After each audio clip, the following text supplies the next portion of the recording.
Perang Iran melawan Amerika Serikat dan Israel diperkirakan masih akan panjang. Bahkan Pentagon diperkirakan akan mengirimkan pasukan darat, di mana mereka berencana menempatkan ribuan pasukan elit lintas udara ke-82. Apakah ini akan makin mengarah pada perang darat? Kami akan membahasnya bersama pengamat militer Anton Ali Abbas dan juga pakar strategi Pusat Pengkajian dan Penerapan Angkatan Udara alumni US Air Force College bersama TNI Purnawirawan Agung Sasongko Jati. Selamat sore Bapak-Bapak, semoga sehat selalu.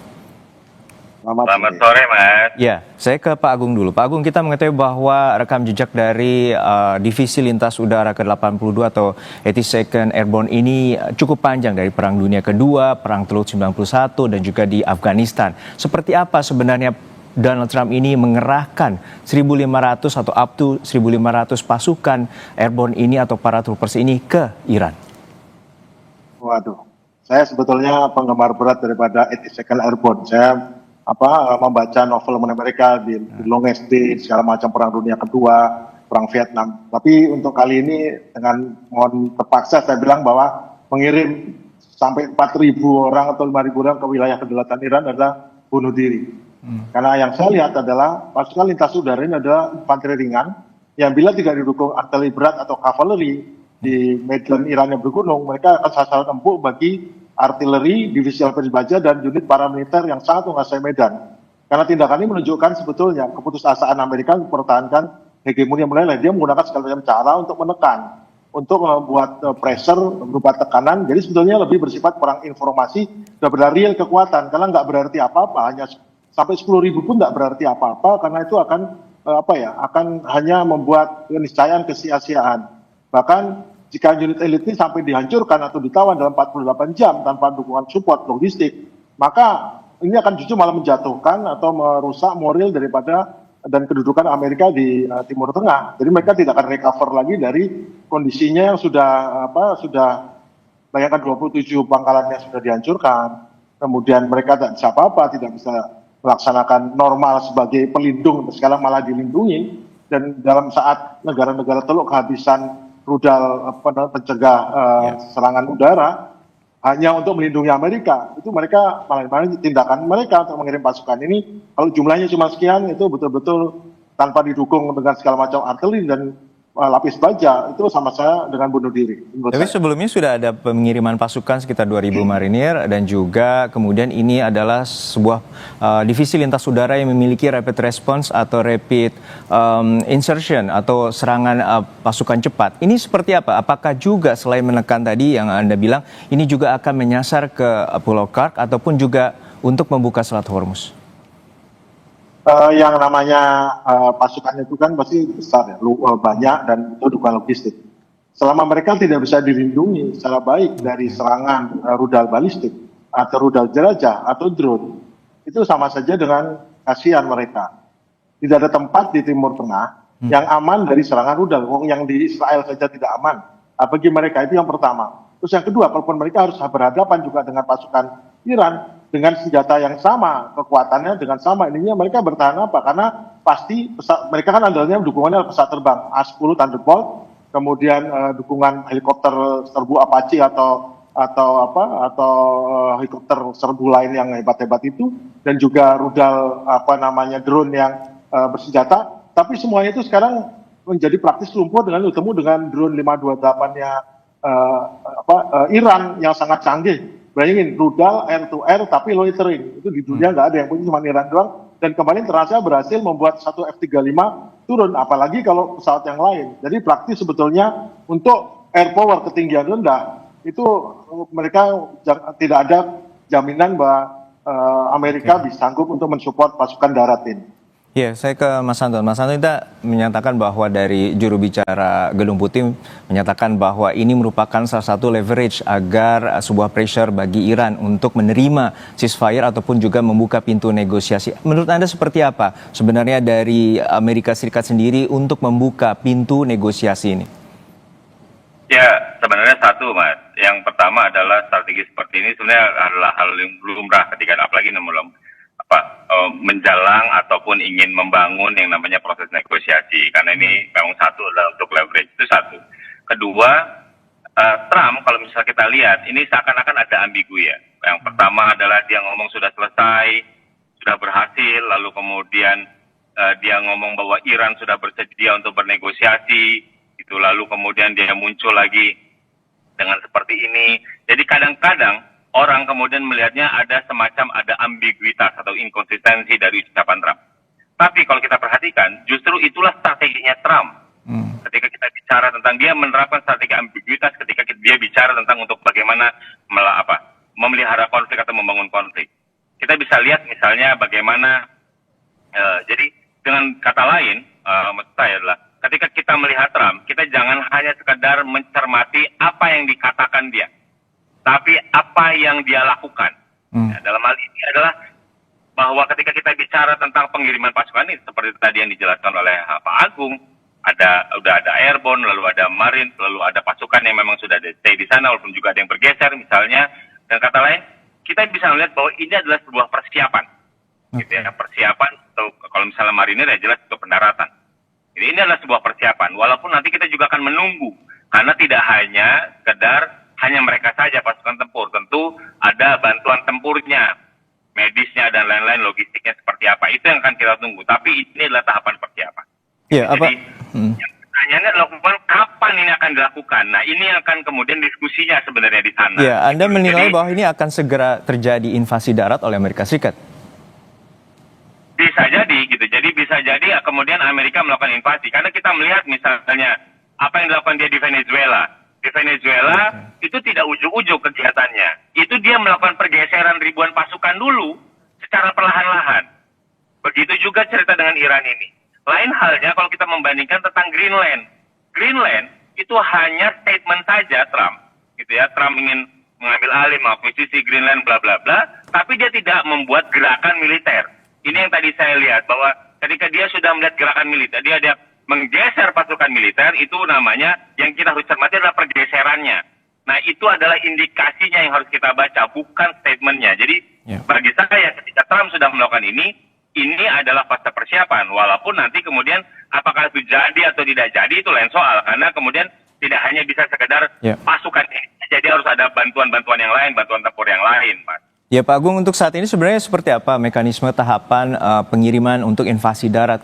Karena berkaca pada Operation Desert Storm di 1991 di Irak dan juga di Afghanistan, seperti apa sebenarnya Amerika Serikat memulai tahapan untuk melakukan invasi darat? Invasi darat itu bagian dari operasi gabungan.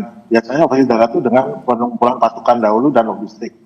Namun ini tidak kelihatan. Biasanya mereka akan mengirim divisi lapis baja, kemudian artileri, dan itu dikumpulkan di suatu tempat yang diperkirakan menjadi tumpuan untuk serangan. Dan saat ini tidak ada, semuanya ringan semua. Marinir yang dikirimkan adalah marinir dalam bentuk marinir ekspedisi force yang di kapal induk marinir namanya Tripoli ya. Kemudian juga ini juga hanya satu batalion ataupun belum sampai satu divisi dikirim. Itu adalah merupakan tim yang sangat awal yang belum merupakan tanda-tanda akan melaksanakan invasi. Karena invasi itu harus 300, 400, 500 ribu orang dengan perlengkapan yang lengkap. Itu namanya invasi. Baru cukup ampuh untuk menakuti pihak lawan untuk kamu lanjut bangga, ayo berunding. Kalau cuman angkanya masih ribuan, puluhan ribu, itu masih belum cukup untuk membuat menjadi leverage atau daya tawarnya. Ya mungkin saya nggak tahu ya apa yang dimaksud di sana, tapi kalau setahu saya dari belajar di Amerika itu pengerahan pasukan seperti ini tuh angkanya mesti adalah di atas 100 ribu itu mesti untuk baru menjadi daya tawar yang ampuh untuk membuat orang bergeming. Kalau cuman segini itu mungkin tujuan lain itu mestinya aja. Baik, kita lihat bagaimana juga saat ini Amerika Serikat melancarkan 15 butir negosiasi dan juga Iran sendiri memiliki 5 butir untuk berupaya agar perang ini segera berakhir. Lalu seperti apa perang ini akan berlanjut? Kita bahasnya usai jedanya di Kompas Petang.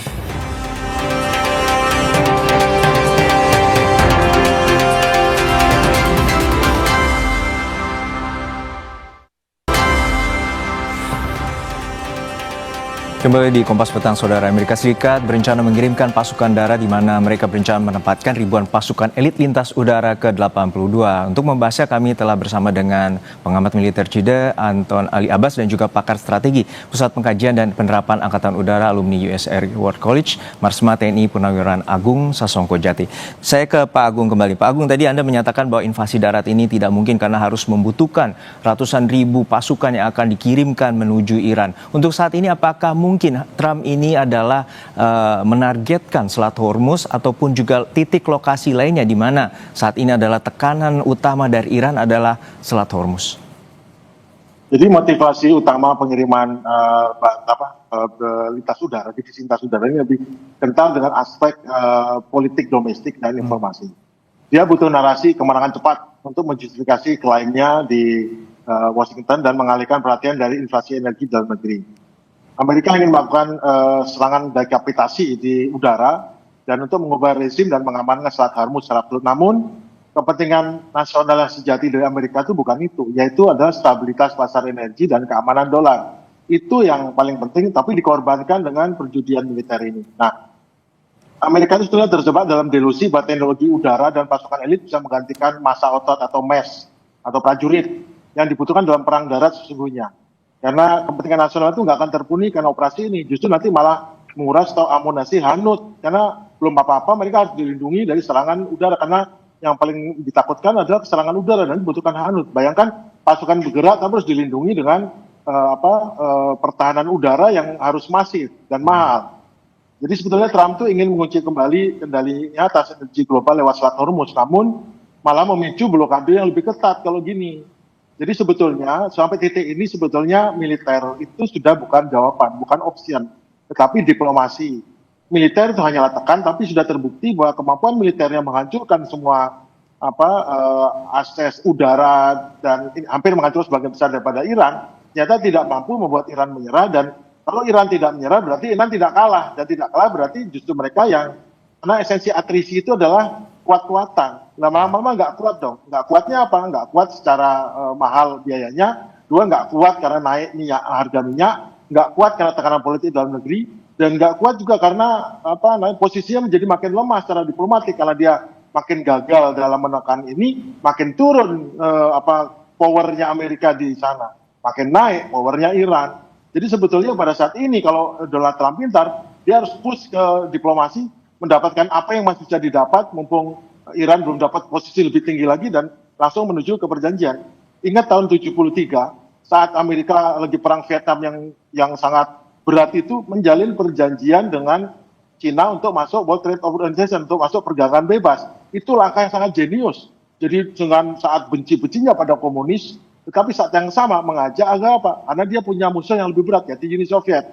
Untuk mengalahkan Uni Soviet, dia rangkul ini. Nah sekarang bagaimana dia mau mengalahkan BRICS? Rangkul saja Iran itu, tawarkan segala macam yang baik, bagus. Terus juga Iran itu bukan ancaman bagi Amerika sesungguhnya. Nah, cuman masalahnya, se-ekstrim yang saya katakan ini, apa berani dia meniru Henry Kissinger dan Nixon yang menjalin justru hubungan dengan Cina, yang Cina tetap komunis, tapi dia dijadikan mitra dagang dan bahkan menanamkan banyak uang di Cina, sehingga Cina berkembang meskipun nanti belakangan menyesali ya.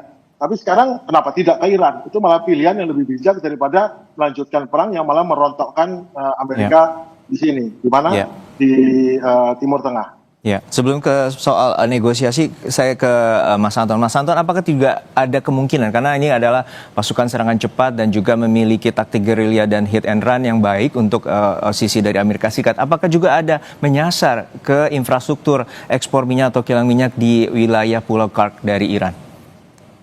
Problemnya adalah kalau kita bicara perang asimetris kan kuncinya pada resiliensi. Nah, resiliensi lah yang kemudian bisa mendikte seberapa lama, ke arah mana konflik ini. Nah, yang bisa bicara tentang resiliensi itu adalah Iran, bukan Amerika Serikat. Itu satu. Makanya tadi ketika Pak Agung cerita tadi, itu yang ngedikte hari ini tuh Iran, bukan Amerika Serikat. Itu jangan lupa. Walaupun apa yang dipamerkan oleh Amerika Serikat, kita juga harus lihat itu audiensnya siapa. Yang pertama jelas tadi Pak Agung sudah bilang, ini ngomong tentang domestic politicsnya dia. Itu yang dia harus menunjukkan bahwa dia bisa perang cepat dan lain-lain. Itu satu. Kedua, dia juga harus menunjukkan pada ally-nya bahwa saya serius loh, gitu ya. Ketiga, pada adversary dalam hal ini musuhnya, bahwa Iran ini saya udah ngirimin pasukan dan lain-lain gitu. Jadi memang kalau bicara tentang apa yang dilakukan Amerika Serikat, kita harus lihat di audiensnya beda-beda, tujuannya beda-beda, dan pesannya tentu saja beda-beda yang ingin disampaikan oleh Amerika Serikat gitu. Apakah kemudian dia akan melakukan pendaratan atau dan lain-lain? Tentu tadi saya bilang, ini baru tahap awal persiapan. Ini nanti harus kita cermati lagi, apa pasukan apa yang bergeser ke sana. Apakah tadi Pak Agung bilang, ini ngomong tentang bantuan tempur itu harus dilindungi dan lain-lain. Itu ada atau tidak? Gitu. Jangan lupa misalnya ketika bicara tentang apa yang Iran lakukan, Iran itu sudah bisa sampai melakukan serangan ke Diego Garcia, 4.000 kilometer, walaupun itu berhasil atau tidak berhasil, tapi gestur itu sudah nyata. Artinya apa? Artinya Iran itu mau dibilang bahwa dia sudah dilumpuhkan dan lain-lain, dia masih sampai hari ini masih bisa melawan. Nah, itu yang juga bagi saya juga penting dicermati bagi Amerika Serikat. Apakah Amerika Serikat ingin serius misalnya masuk ke daratan, misalnya daratan Iran, atau dia ingin masuk hanya ke Pulau Kar, atau ingin Hormuz, kita belum tahu. Karena tadi kita akan menunggu pasukan-pasukan yang lain ini. Ini baru marinir, baru lalu kita bicara tentang airborne gitu ya, dan yang lain-lainnya seperti apa. Ini akan kita tunggu. Apakah dia akan bergeser secara serius atau tidak. Itu, Mas. Ya, untuk Pak Agung, untuk saat ini sebenarnya bagaimana kekuatan pasukan keduanya? Tentu kita mengingat bahwa kalau dari tahapan yang tadi dibilang oleh Mas Anton, ada sebuah tahapan, dan juga Anda melihat seperti apa sebenarnya kekuatan dari keduanya untuk menghadapi yang perang, terutama yang Anda sebut perang atrisi atau endurance war atau perang yang berkepanjangan. Gini, yang jelas Iran pasti siap, karena mereka siap sama yang terburuk. Masalahnya Amerika siap nggak? Mereka siap perang cepat loh. Pelajaran pada saat perang dunia kedua itu ada orang yang sama sombong Amerika, namanya adalah pasukan Jerman. Dengan yakin dengan kekuatan besar, dengan puluhan divisi menyerbu ke Uni Soviet bulan Juni, berangkat menuju Moskow tanpa bawa pakaian dingin. Begitu sampai bulan Desember di sana, langsung terhenti sampai berbulan-bulan, malah terpukul mundur, dan pada bulan tahun 45 justru malah pasukan Uni Soviet berada di gerbang Berlin.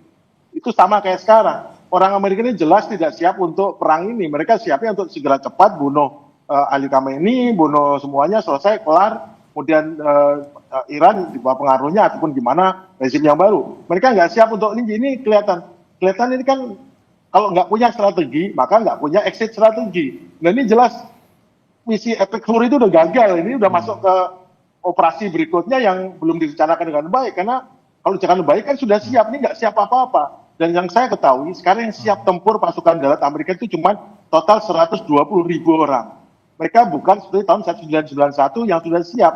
Perang Irak itu sudah disiapkan sebelum, dan juga karena masalah macam-macam ya, mereka sudah siap. Sekarang nggak siap, Amerika tidak siap untuk perang lama dan tidak ada rencana untuk perang darat. Karena apalagi sudah mundur dari mana, dan uangnya sudah dialihkan untuk beli senjata mahal-mahal yang macam-macam mahal, tidak dialihkan untuk perang semacam ke Afghanistan atau ke Irak. Jadi sesungguhnya yang terjadi adalah betul kata Pak Anton tadi, ya sekarang yang di atas tangan itu Iran. Sekarang bagaimana cara membuat Iran ini mau membuat perjanjian baru yang tetap Amerika udah oke, tidak menggunakan namanya, jangan malah diajak tatang-tatangan yang malah tidak ada keuntungan yang didapat pada itu. Ingat pelajaran daripada dengan Cina yang jelas membunuh orang Amerika di Vietnam, diajak untuk bekerja sama perdagangan itu meskipun tetap komunis loh. Ini kan jauh lebih nggak kayak komunis, ini masih orang Iran masih biasa-biasa, masih oke lah, masih normal diajak bicara juga bisa. Oke, saya ke Mas Anton. Mas Anton, ini juga dalam situasi terkini bahwa Amerika Serikat meminta Pakistan sebagai juru runding untuk menawarkan 15 butir negosiasi untuk ceasefire atau gencatan senjata. Untuk seperti ini apa kemungkinannya akan Iran menerima, terutama ada tawaran terkait dengan proyek nuklir bagi listrik di Iran akan dibantu di wilayah Bushehr? Ya, sekarang kan yang masih dicari adalah siapa yang akan menjadi peace broker-nya. Jadi ada pilihan, misalnya Trump sudah menghubungi Putin, lalu juga ada Pakistan dan lain-lain. Tapi tentu saja ada tantangan bagaimana membangun kepercayaan terhadap Iran. Karena kita tahu bahwa ketika kita bicara pemimpin Iran hari ini, Mujtaba, itu kehilangan banyak orang.